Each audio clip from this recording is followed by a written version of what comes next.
الحمد لله الحمد لله رب العالمين والعاقبة للمتقين والصلاة والسلام على سيد الأنبياء والمرسلين وعلى آله وأصحابه وأهل بيته وأزواجه وذرياته أجمعين ومن تبعهم بإحسان إلى يوم الدين. أما بعد فأعوذ بالله من الشيطان الرجيم. بسم الله الرحمن الرحيم. وما أعجلك عن قومك يا موسى قال هم أولئك على أثري وعجلت إليك رب لترضى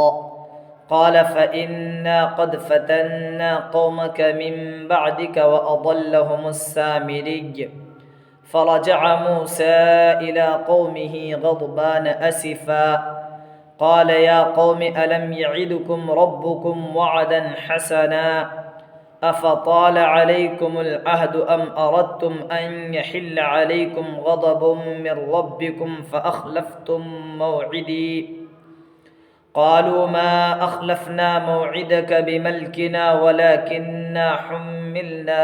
أوزارا من زينة القوم فقذفناها فكذلك ألقى السامري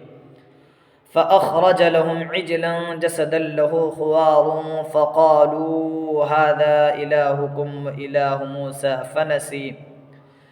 أفلا يرون ألا يرجع إليهم قولا ولا يملك لهم ضرا ولا نفعا. صدق الله العلي العظيم وبلغنا رسوله النبي الأمي الكريم ونحن على ذلك لمن الشاهدين والشاكرين والحمد لله رب العالمين. اللهم صل على محمد وعلى آل محمد كما صليت على إبراهيم وعلى آل إبراهيم إنك حميد مجيد. اللهم بارك على محمد وعلى آل محمد كما باركت على إبراهيم وعلى آل إبراهيم إنك حميد مجيد. محترم و مکرم ناظرین کرام و حضرات سامعین عظام، گزشتہ تفسیری ویڈیو کے اندر اخیر میں یہ بات آئی تھی کہ اللہ تبارک و تعالی نے حضرت موسیٰ علیہ السلام کو طور پر آنے کو کہا،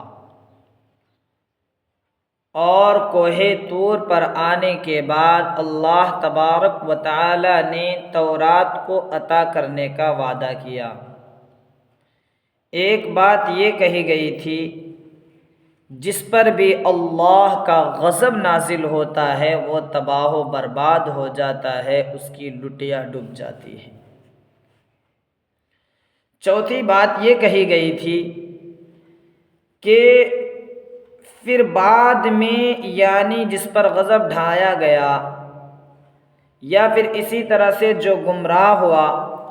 اور اس کے بعد دوبارہ وہ ایمان لے آئے، نیک عمل کرے اور تائب ہو جائے اور ہدایت کے راستے پر چلتا رہے، تو پھر وہ شخص کامیاب ہو جاتا ہے۔ اللہ تبارک و تعالیٰ اس کی بخشش فرما دیتے ہیں، اس پر رحم فرما دیتے ہیں۔ اب یہاں سے حضرت موسیٰ علیہ الصلاۃ آج جو تلاوت کی گئی ہے آپ کے سامنے خطبے کے اندر، حضرت موسیٰ علیہ السلام کے کوہ طور پر جانے اور آپ کے جانے کے بعد آپ کی قوم کا گوسالہ پرستی میں لگنے کا ذکر کیا گیا ہے، اور مزید آپ کے واپس آنے کے بعد حضرت موسیٰ علیہ السلام کے غم و غصے کو بھی بیان کیا گیا ہے، اور حضرت ہارون علیہ السلام کا جہاں تک معاملہ ہے تو وہ بات آگے انشاءاللہ تبارک و تعالی اگلی ویڈیو کے اندر آئے گی۔ آج کی تلاوت کردہ آیات میں صرف اور صرف یہ بتایا جائے گا کہ حضرت موسیٰ علیہ السلام کوہ طور پر پہنچے، ان کی قوم ان کے بعد گوسالہ پرستی میں لگ گئی، اور حضرت موسیٰ علیہ السلام وہاں سے غصے میں اور غم میں آئے تو ان کو دھمکایا اور ڈانٹ ڈپٹ کی وغیرہ وغیرہ۔ انہی باتوں کا تذکرہ کیا جائے گا۔ چنانچہ جب اللہ تبارک و تعالی نے حضرت موسیٰ علیہ السلام اور قوم بنی اسرائیل کو دریا سے پار کرا دیا اور فرعون اور فرعونیوں کو ڈبو دیا، تو چونکہ یہ لوگ مصر سے چلے ہیں شام کی طرف، تو راستے میں ان کا ایک ایسی قوم سے گزر ہوتا ہے جو لوگ غیر اللہ کی عبادت میں مصروف رہتے ہیں، جو محسوسات کو معبود مانتے ہیں۔ تو انہوں نے حضرت موسیٰ علیہ السلام سے خواہش کی اور درخواست کی کہ اے موسیٰ، ہمارے لیے بھی کوئی ایسے معبود ہوں، کوئی ایسا خدا ہو جس کی ہم عبادت کر سکیں۔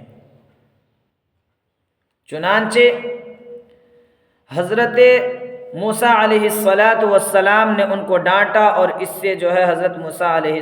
السلام نے ان کو دھمکایا کہ بھائی اس طرح کی مانگ وغیرہ نہیں کیا کرتے ہیں وغیرہ وغیرہ۔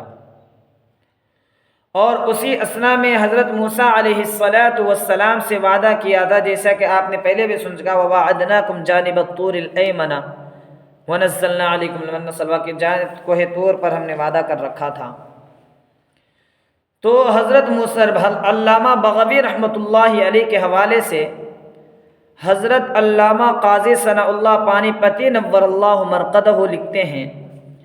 کہ علامہ بغوی رحمۃ اللہ علیہ فرماتے ہیں کہ حضرت موسیٰ علیہ السلام کو بھی کوہ طور پر بلایا، اور ان کے ساتھ ساتھ حضرت موسیٰ علیہ السلام کے ساتھ 70 علماء کرام کو بھی بلایا۔ اب حضرت موسیٰ علیہ السلام 70 علماء کو اپنے پیچھے لیے ہوئے اور خود آگے چلتے ہوئے چلتے ہیں، اور بقیہ قوم کے پاس حضرت ہارون علیہ السلام کو اپنا نائب بنا دیتے ہیں۔ اخلفنی، میرا نائب بن جا، حضرت ہارون علیہ السلام سے کہتے ہیں وہ، اور اس کے بعد وہاں سے چل دیتے ہیں۔ چونکہ حضرت موسیٰ علیہ السلام کو اللہ سے ہم کلامی کا بہت ہی زیادہ اشتیاق ہوتا ہے، آپ کو بہت ہی زیادہ چاہت ہوتی ہے،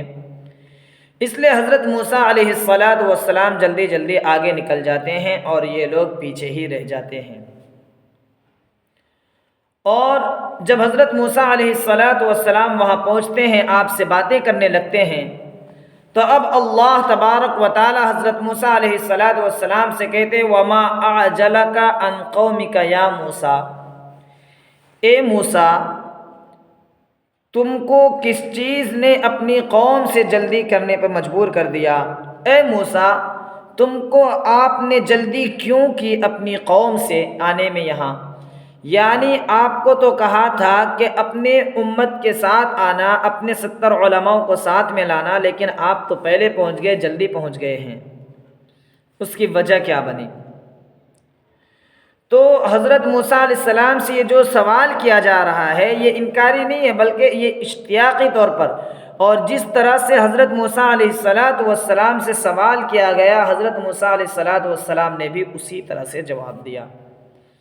چنانچہ حضرت موسیٰ علیہ السلام نے جواب دیا قَالَ هُمْ أُولَٰئِ عَلَىٰ أَثَرِي، اے اللہ جہاں تک بات رہی کہ ہم اکیلے کیوں آ گئے اور ہماری قوم کو کیوں نہیں لائے ساتھ میں،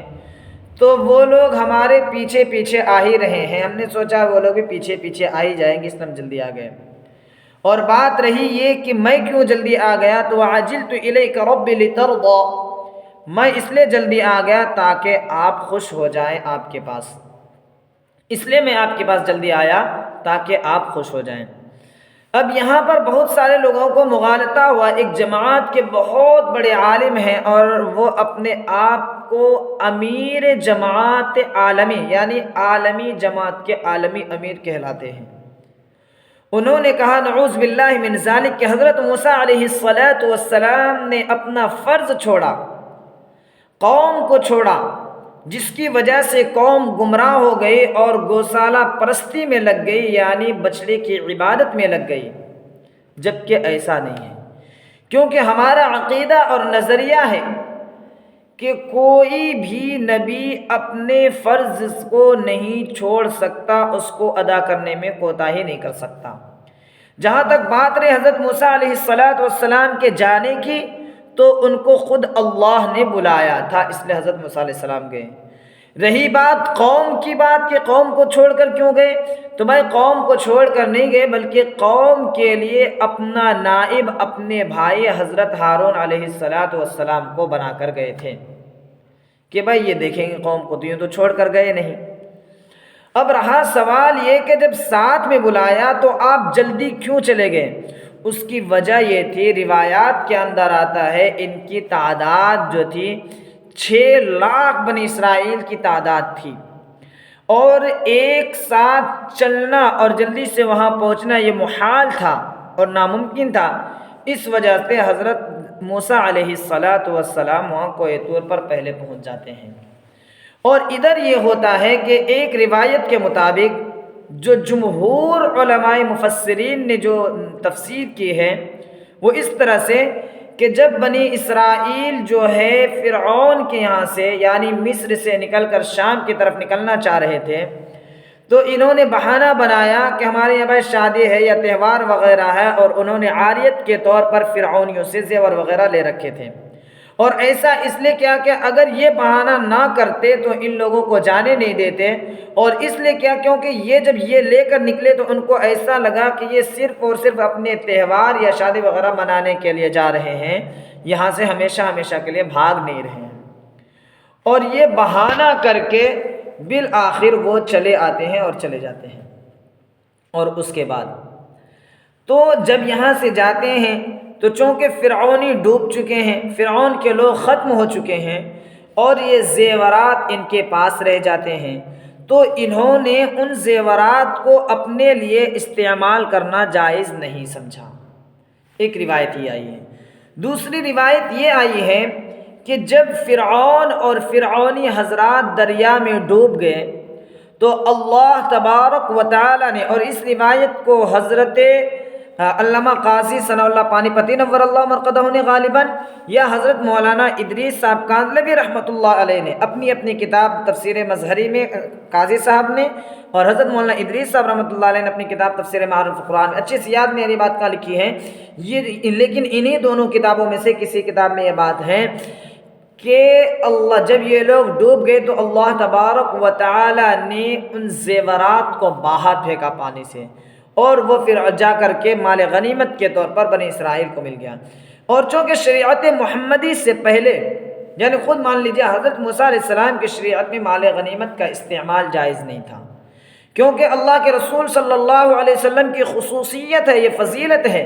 کہ مال غنیمت، خود اللہ کے رسول نے صحیح مسلم کی روایت میں آیا کہ اللہ کے رسول نے کہا وَأُحِلَّتْ لِيَ الْغَنَائِمُ، میرے لیے مال غنیمت کو حلال کر دیا گیا۔ اور اس لفظ سے پہلے یہ کہا تھا فضلت علی الانبیاء بست،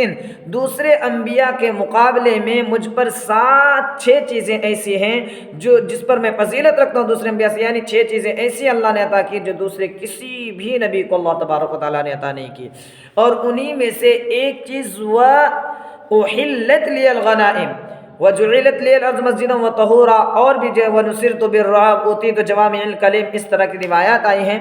اور اس طرح کے الفاظ آئے ہیں، لیکن ایک جملہ یہ بھی آیا وَأُحِلَّتْ لِيَ الْغَنَائِمُ، جو کسی نبی کو نہیں ملا وہ صرف مجھے ملا۔ ان میں سے ایک چیز یہ ہے وَأُحِلَّتْ لِيَ الْغَنَائِمُ کہ میرے لیے مال غنیمت کو حلال کر دیا گیا۔ تو چونکہ بنی اسرائیل کو مال غنیمت کے طور پر پہنچا تھا اور مال غنیمت ان کے لیے استعمال کرنا جائز نہیں تھا، اس لیے انہوں نے یہ کیا۔ بہرکیف جب یہ چیز پہنچ گئی تو انہوں نے ان کے استعمال کو اپنے لیے جائز نہیں سمجھا۔ تو حضرت موسیٰ علیہ السلام کے کوہ طور پر تشریف لے جانے کے بعد ان لوگوں نے یہ مشورہ کیا باہم کہ چونکہ یہ ہمارے لیے استعمال کرنا جائز نہیں ہے، اس لیے ایک گڑھا کھودا جائے اور اس گڑھے کے اندر مال کو ڈال دیا جائے۔ یہاں تک کہ روایت میں آتا ہے جو سامری شخص ہیں،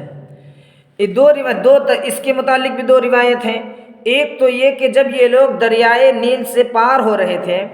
اور فرعون اور فرعونیوں نے ان کا تعاقب کیا، تو حضرت جبرائیل امین علیہ الصلاۃ والسلام ان دونوں کے درمیان بیچ میں آڑے آگے تاکہ ایک دوسرے کو یہ لوگ پہنچ نہ پائیں۔ اور اس کے بعد جب آئے تو انہوں نے یہ سامری نے دیکھا کہ جبرائیل علیہ الصلاۃ والسلام فرس الحیات نامی سواری پر سوار ہیں، اور وہ گھوڑے کا پاؤں جس زمین پر جس جگہ پڑتا ہے وہاں پر سبزہ اگ جاتا، ہریالی آ جاتی ہے۔ اور اس نے سمجھ لیا کہ بھائی اس کے اندر حیات بخشنے کی صلاحیت ہے، اس لیے اس نے وہاں سے ایک مٹھی مٹی چپکے سے اٹھا کر اپنے پاس رکھ لیا۔ اور ایک روایت میں یہ بھی آتا ہے کہ فرعون چونکہ قتل کرتا تھا، اسی کے ڈر سے اس کی ماں نے سامری کو ایک پہاڑ کے غار میں چھپا دیا تھا، اور جبرائیل علیہ الصلاۃ والسلام کے ذریعے سے اللہ نے اس کی پرورش کروائی تھی، تو حضرت جبرائیل علیہ الصلاۃ والسلام کی صورت کو اس نے وہیں پہچان لیا تھا۔ یہ دوسری روایت، یا تو انہوں نے ان کے چال ڈھال کو یا کسی قرینے وغیرہ سے سمجھ لیا تھا کہ یہ حضرت جبرائیل ہیں اور یہ فرس الحیات پر بیٹھے ہیں، لہٰذا اس نے اس کی ایک مٹھی اٹھا کر کے اپنے ہاتھ میں رکھ لی۔ اور یہ سامری کون تھا اس کے متعلق پوچھیں تو سامری کا بعض حضرات نے کہا اس کا نام موسیٰ بن ظفر، اور بعض مفسرین نے کہا اس سامری کا نام ہارون تھا۔ اور یہ رہنے والا کہاں کا تھا؟ تو بعض لوگوں نے یہ کہا کہ یہ سامری جو ہیں فرعونیوں میں سے تھا، اور بعض حضرات نے یہ کہا کہ سامری اصل میں قبیلے جو بنی اسرائیل کے بارے قبیلے تھے ان میں سے قبیلے کا نام سامرا تھا، اور یہ سامری اسی قبیلے سے تعلق رکھتا تھا، اس لیے سامری کہتے ہیں۔ اور بعض مفسرین نے یہ بھی کہا کہ جو ہے جس طرح ہندوستان کے اندر گائے وغیرہ کی پوجا کی جاتی ہے انہی خاندان وغیرہ سے تعلق رکھتا تھا، بہرکیف لیکن جمہور مفسرین کی رائے یہ ہے کہ یہ سامری ایک منافق تھا جو کبھی نہیں تھے، جو موسیٰ علیہ الصلاۃ والسلام کی قوم کے اندر درار ڈالتا اور اس کے اندر فتنہ پردازی کا کام کیا کرتا تھا۔ بہرکیف جب اس طرح ہوا تو حضرت موسیٰ علیہ السلام وہاں ہیں اور انہوں نے ادھر ڈالا، تو سامری نے اب اس کے بعد جو ہے نا جب یہ اس کے گڑھے میں ڈال دیا اور ایک روایت کے مطابق اس کو آگ میں جلا دیا، تو پھر اس کی مورت بنانی شروع کی، اس کا پتلا بنایا، اور پتلا بناتے ہوئے حضرت ہارون علیہ السلام نے ایک روایت کے مطابق ان کو دیکھ بھی لیا۔ تو حضرت ہارون علیہ السلام نے پوچھا بھائی تم یہ کیا کر رہے ہو؟ تو سامری نے کہا میں اس کو نفع کی چیز بنا رہا ہوں، کوئی الٹی سیدھی چیز بنا نہیں رہا ہوں، آپ دعا کر دیجئے بس کہ جو میں چاہ رہا ہوں پورا ہو جائے۔ حضرت ہارون علیہ السلام تو دل کی باتوں سے واقف تھے نہیں، دل کی باتوں سے تو صرف اللہ کی ذات واقف ہوتی ہے، علیم بذات الصدور تو صرف اللہ کی ذات ہے، اس لیے حضرت ہارون علیہ السلام نے دعا کر دی کہ اللہ یہ جو چاہتا وہ پورا ہو جائے۔ اب جب یہ دعا کر دی تو اس نے یہ سامری نے کہا اے اللہ اس کو بولتا ہوا چیخ مارتا ہوا یہ بچڑا بنا دیا جائے۔ بہرکیف اس کو جو ہے یہ بچڑا بنا دیا اور اس کے اندر ایک طرح کی جان آ گئی، جس کی وجہ سے روایات کے اندر آتا ہے 6 لاکھ بنی اسرائیل میں سے سارے کے سارے بنی اسرائیل بچڑے کی عبادت میں لگ گئے اللہ یہ کہ 12,000 بنی اسرائیل، یعنی صرف 6 لاکھ میں سے 12,000 بنی اسرائیل توحید پر قائم رہے، اللہ کی وحدانیت پر قائم رہے، موسیٰ اور ہارون علیہم السلام کی نبوت کو ماننے والے بنے رہے، باقی 12,000 بنی اسرائیل کے علاوہ سارے کے سارے بنی اسرائیل گوسالہ پرستی میں لگ گئے، یعنی بچڑے کی عبادت میں لگ گئے۔ اب اس کے بعد اس پورے پس منظر کو سامنے رکھیں، اس کے بعد اب ہم دیکھتے ہیں۔ چنانچہ اللہ تبارک و تعالیٰ نے پوچھا وَمَا أَعْجَلَكَ عَنْ قَوْمِكَ يَا موسیٰ، اور اے موسیٰ آپ کو اپنی قوم سے کس چیز نے جلدی کروایا؟ آپ کی قوم سے کس چیز نے جلدی کروایا یہاں آنے میں، یعنی آپ جلدی کیوں آ گئے؟ حضرت موسیٰ علیہ السلام نے جواب دیا قَالَ هُمْ أُولَٰئِ عَلَىٰ أَثَرِي وَعَجِلْتُ إِلَيْكَ رَبِّ لِتَرْضَىٰ، اے اللہ وہ میرے پیچھے پیچھے آ رہے ہیں اور میں نے جلدی آپ کی طرف اس لیے کیا تاکہ آپ مجھ سے راضی ہو جائیں، تاکہ آپ راضی ہو جائیں، آپ خوش ہو جائیں۔ قال فإنا قد فتنا قومك من بعدك وأضلهم السامري، اللہ تبارک و تعالیٰ نے کہ وہ تو ٹھیک ہے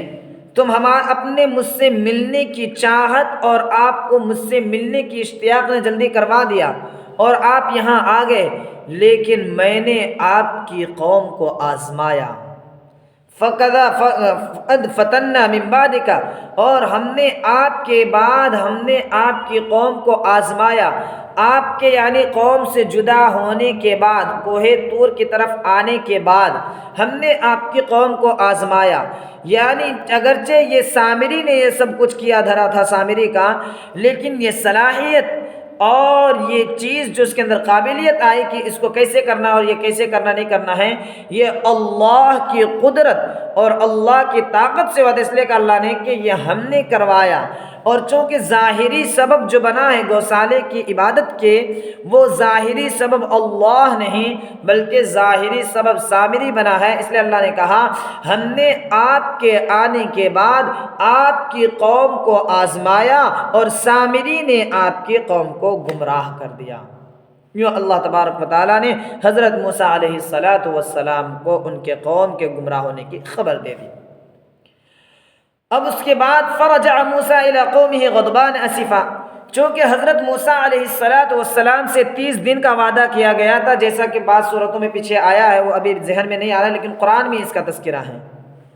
کہ اللہ تبارک ووعدنا موسیٰ 30 لیلۃ واتممناها ب10 فتم میقات ربہ 40 لیلہ،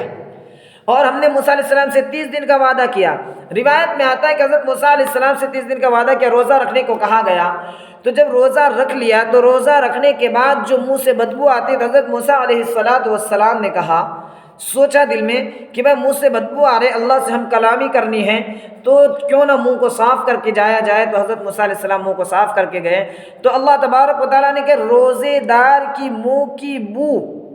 روزے دار کے منہ کے پاس سے جو بدبو آنے والی ہے وہ مشک اور عنبر سے بھی زیادہ میرے لیے جو ہے زیادہ خوشبودار ہے اور زیادہ بہتر ہے۔ اس لیے حضرت موسیٰ علیہ السلام کو دوبارہ یہ کہا گیا کہ 10 دن اور روزہ رکھا جائے کفارے کے طور پر۔ بہر کہ حضرت موسیٰ علیہ السلام 10 دن لیٹ ہو گئے، تو لیٹ ہونے کی وجہ سے یہ لیٹ ہوئے تو یہ لوگوں نے ان لوگوں کے اندر جو ہے سامری کو اس طرح سے موقع مل گیا ان کو یہ کرنے کا۔ بہر کہ اب حضرت موسیٰ یہ لیٹ والا ہونا اور 30 دن کے وعدے، 30 دن کے لیے جانا اور پھر 40 دن میں آنا، یہ جو وعدہ، یہ جو آیت آئی تھی اور بتائی گئی قرآن کے اندر 9ویں پارے میں سورہ اعراف کے اندر، وَوَعَدْنَا مُوسَىٰ 30 لَيْلَةً وَأَتْمَمْنَاهَا ب10 فَتَمَّ مِيقَاتُ رَبِّهِ 40 لَيْلَةً وقال موسیٰ ہارون اخلفنی فی قومی واصلح ولا تتبع سبیل المفسدین وغیرہ وغیرہ، اس طرح کی جو آیت آئی ہے کہ حضرت ہارون علیہ السلام کو انہوں نے نائب وغیرہ بنایا، ان تمام کو ذہن میں رکھیں۔ اس کے بعد حضرت موسیٰ علیہ السلام اب کوہ طور پر سے لوٹتے ہیں۔ فرجع موسیٰ الی قومہ، حضرت موسیٰ علیہ السلام اپنی قوم کے پاس غصے میں افسوس کرتے ہوئے لوٹے، غصے میں افسوس کرتے ہوئے لوٹے اس لیے کہ آئی تم نے کیا کیا، کیونکہ حضرت موسیٰ علیہ السلام سے ان لوگوں نے ایک اللہ کی عبادت کا وعدہ کر رکھا تھا اور حضرت موسیٰ علیہ السلام سے کہہ رکھا تھا جائیے آپ تورات لے کر آئیں گے، جو بھی کتاب وغیرہ لے کر آئیں گے، اللہ کا احکام لے کر آئیں گے، اس پر عمل کریں گے، لیکن یہاں اس کا الٹا ہو رہا ہے۔ اس کا غصہ تھا اور چونکہ وہ راست سے راہ چپ پر جا چکے ہیں، یعنی گمراہی کو انہوں نے اختیار کر لیا ہے، اس بات کا افسوس تھا۔ لوٹے اور لوٹنے کے بعد ڈانٹ ڈپٹ شروع کی، قال یا قوم الم یعدکم ربکم وعدا حسنا، کہا اے لوگو، حضرت موسیٰ علیہ السلام نے کہا اے لوگو، کیا تم سے تمہارے پروردگار نے ایک اچھے اور سچے وعدہ نہیں کیا تھا، ایک اچھا اور سچا وعدہ نہیں کیا تھا؟ یعنی اللہ نے وعدہ کیا تھا کہ تم کو تورات عطا کریں گے جس کے اندر احکام ہوں گے، جس کے مطابق آپ کو زندگی گزارنے، وعدہ تو کیا تھا، اب کیا ہو گیا تو تم وہ وعدہ بھول گئے؟ افطال علیکم العہد، کیا تم پر بہت لمبا زمانہ گزر گیا؟ یعنی بھائی ہم 10 ہی دن تو لیٹ ہوئے تھے، اب زیادہ تو لیٹ ہوئے نہیں تھے ہم، کہ تم امید کرتے کرتے انتظار کرتے کرتے کرتے کرتے تھک گئے۔ 10 دن کوئی بڑی مدت نہیں ہوتی ہے، پھر کیسے تم نے گوسالہ پرستی کو اختیار کر لیا اور اللہ کی عبادت کو چھوڑ دیا اور اللہ کی وحدانیت کو ترک کر دیا؟ یا تو یہ ہوا ام اردتم ان یحل علیکم غضب من ربکم فاخلفتم موعدی، یا پھر تم نے یہ چاہا کہ تم پر اللہ کا غضب اترے،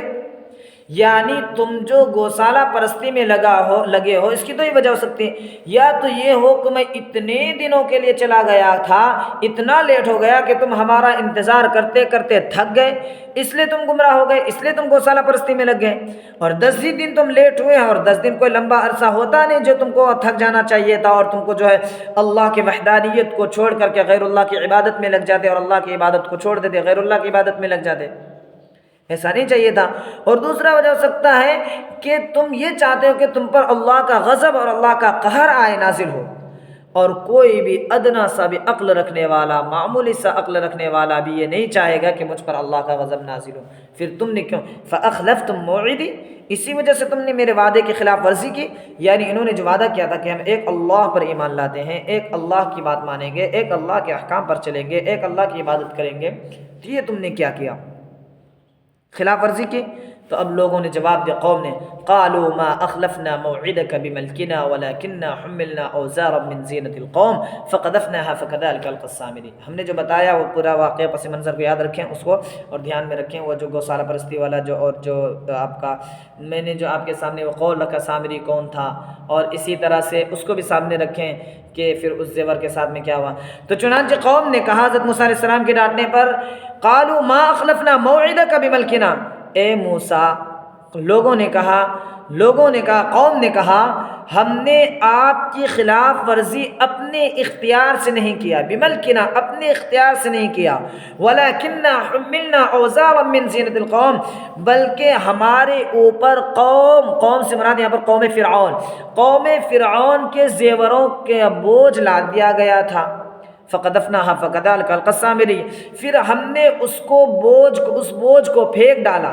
اس بوجھ کو ہم نے پھینک ڈالا، فكذلك القى السامري، اور اسی طرح سامری نے بھی اس بوجھ کو ڈالا، اور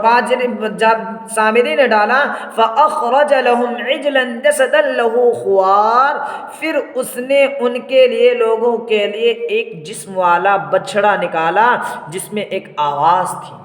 گائے بیل کی جیسی آواز تھی، اور پھر کہا لوگوں نے، فقالوا هذا الہکم والہ موسیٰ فنسیہ، اوہو یہ تمہارا اور موسیٰ کا معبود ہے، یہی تمہارا معبود ہے، یہی موسیٰ کا بھی معبود ہے، فنسیہ، اور موسیٰ علیہ السلام بھول گئے اور طور پر چلے گئے ہیں۔ یعنی جس خدا یہ کہہ رہے ہیں کہ ہم اپنے اختیار سے گمراہ نہیں ہوئے، ہم اپنے اختیار سے گوشالہ پرستی میں نہیں لگے، بلکہ ہمارے پاس قوم فرعون کا زیور بوجھ کے طور پر تھا، جس کو ہم اپنے لیے استعمال کرنا جائز نہیں سمجھتے تھے، اس لیے ہم نے ان کو پھینک دیا، اور سامری نے بھی اپنے زیور کو جو اس نے بھی لے رکھے تھے اس کو بھی پھینک ڈالا، اور پھینک ڈالنے کے بعد جو ہے اس نے ایک گائے کا بچڑا نکالا۔ تو ہم نے یہ سوچا کہ کہا ہے ہذا الہکم والہ موسیٰ فنسیہ، یعنی موسیٰ علیہ السلام جس خدا کو طور پر ڈھونڈنے گئے ہیں، وہ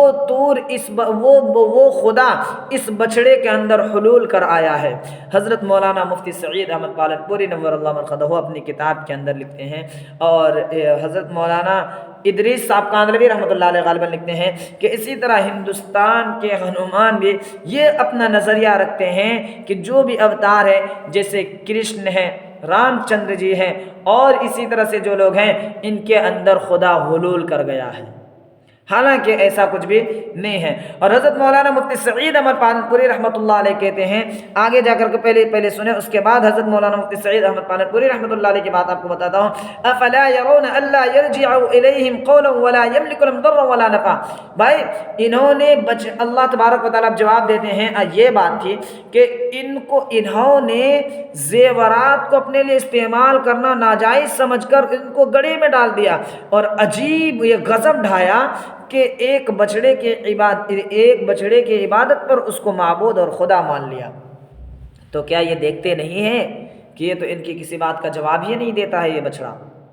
اور اسی طرح سے ولا یملک لهم ضرا ولا نفع، اور نہ تو یہ کسی نقصان کا مالک ہے، اور نہ ہی یہ کسی کو فائدہ پہنچانے کا مالک ہے، نہ کوئی کسی کو فائدہ پہنچا پا رہا ہے، نہ کسی کو نقصان پہنچا پا رہا ہے، یہ کیسے مالک ہے؟ تو دیکھیں یہ دیکھا، اور اس کے بعد اس پر پاگل ہو گئے۔ حضرت مولانا مفتی سعید احمد پالنپوری رحمۃ اللہ علیہ کہتے ہیں کہ شیخ سعدی رحمۃ اللہ علیہ نے بوسپا کے اندر سومناتھ مندر جو ہے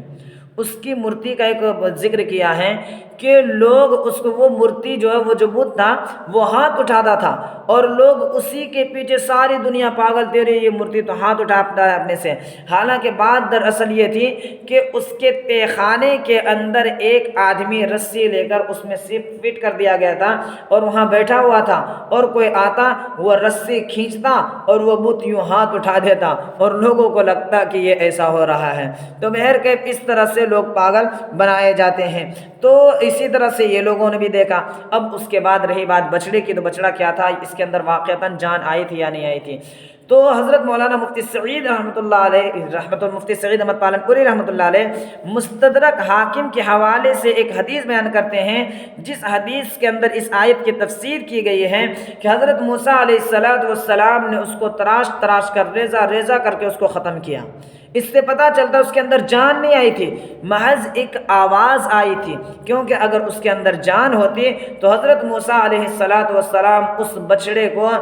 خرچ خرچ کر یا ریزہ ریزہ کر کے تراش کر کے ختم نہیں کرتا، بلکہ پہلے اس کا ذبح کرتا، پھر اس کے بعد اس کے ٹکڑے ٹکڑے کرتا. لیکن حالانکہ اللہ حضرت موسیٰ علیہ السلام نے ایسا نہیں کیا. یہ اس بات کی دلیل ہے، یعنی مفتی سعید احمد پالن پوری رحمۃ اللہ علیہ اللہ حضرت کی قبر پر کروڑوں اربوں رحمتیں نازل فرمائے استدلال کرنا چاہتے ہیں کہ وہ بچڑے کے اندر جان نہیں آئی تھی. بہرکیف ان تمام باتوں کو ذہن میں رکھیں. اس کے بعد اخیر میں ترجمہ دیکھیں. اس کے بعد جب حضرت ہارون علیہ السلام یہ تو قوم سے خطاب کرتے ہیں، اور چونکہ حضرت ہارون علیہ السلام کو موسیٰ علیہ السلام نے نائب بنایا تھا، ان سے کیا معاملہ پیش آیا، ان سے کیا کہا اور حضرت ہارون علیہ السلام نے کیا جواب دیا، اس کے بعد کیا ہوتا ہے، انشاءاللہ اگلی باتیں ہم اگلی ویڈیو کے اندر دیکھیں گے. اللہ تبارک و تعالیٰ سے دعا کریں کہ اللہ تبارک و تعالیٰ ہمیں اور آپ کو اپنی وحدانیت پر قائم رکھے، اپنی ہی الوہیت پر قائم رکھے. اللہ تبارک و تعالیٰ ہم تمام کو صرف اور صرف ایک اللہ کی عبادت کرنے والا بنائے، غیر اللہ کی عبادت سے ہماری اور آپ کی بلکہ تمام امت کی حفاظت فرمائے.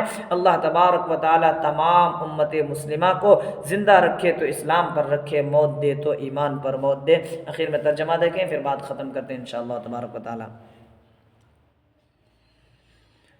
وَمَا أَعْجَلَكَ عَنْ قَوْمِكَ يَا مُوسَىٰ، اور اے موسیٰ آپ کو آپ کی قوم سے کس چیز نے جلدی لے آیا. قَالَ هُمْ أُولَٰئِ عَلَىٰ أَثَرِي، موسیٰ علیہ السلام نے کہا وہ میرے پیچھے پیچھے آ رہے ہیں. وَعَجِلْتُ إِلَيْكَ رَبِّ لِتَرْضَىٰ، اور میں نے آپ کی طرف جلدی کی اس لیے تاکہ آپ راضی ہو جائیں اے میرے پروردگار. قال فإنا قد فتنا قومك من بعدك وأضلهم السامري، اللہ تبارک و تعالیٰ نے کہا اللہ تبارک و تعالیٰ نے کہا تحقیق کہ ہم نے آپ کے بعد آپ کی قوم کو آزمایا اور سامری نے ان کو گمراہ کر ڈالا.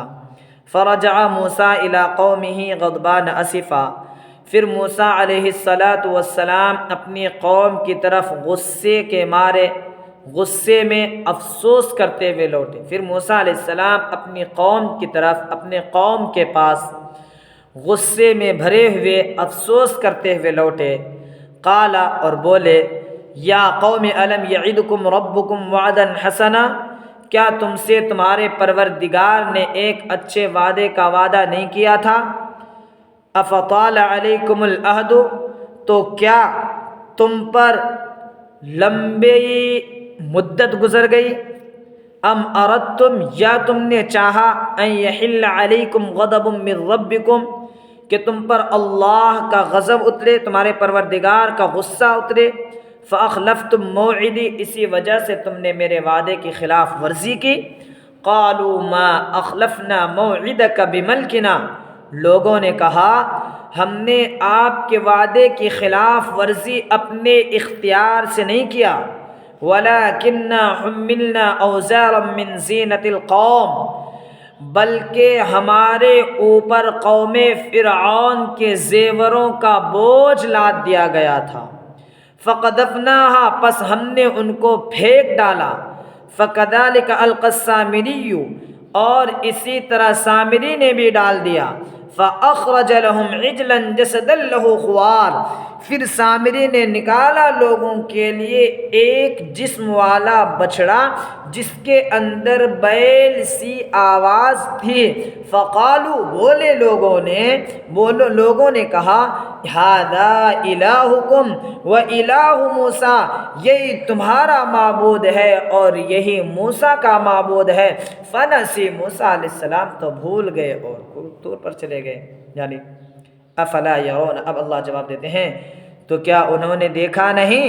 کیا وہ دیکھتے نہیں، اللہ یرجع الیہم قولا، کہ وہ کسی بات کا ان کو جواب نہیں دے سک رہے ہیں، ولا یملک لہم ضرا ولا نفعا، اور نہ ہی وہ ان کو نقصان پہنچانے کا اختیار رکھتے ہیں اور نہ ہی فائدہ پہنچانے کا اختیار رکھتے ہیں۔ اللہ تو وہ بچڑا نہ تو اس کو نقصان پہنچانے کا اختیار رکھتا ہے نہ فائدہ پہنچانے کا اختیار رکھتا ہے۔ اللہ تبارک و تعالی ہمیں اور آپ کو کہنے سننے سے زیادہ عمل کرنے کی توفیق عطا فرماوے، آمین۔ اقول قولی ھذا واستغفر اللہ لی ولکم ولسائر المسلمین فاستغفروه انه هو الغفور الرحیم، وآخر دعوانا ان الحمد للہ رب العالمین۔ سبحان اللہ وبحمدہ، سبحانک اللہم وبحمدک، ونشہد ان لا الہ الا انت ونستغفرک ونتوب الیک۔ سبحان ربک رب العزة عما یصفون وسلام علی المرسلین والحمد للہ رب العالمین۔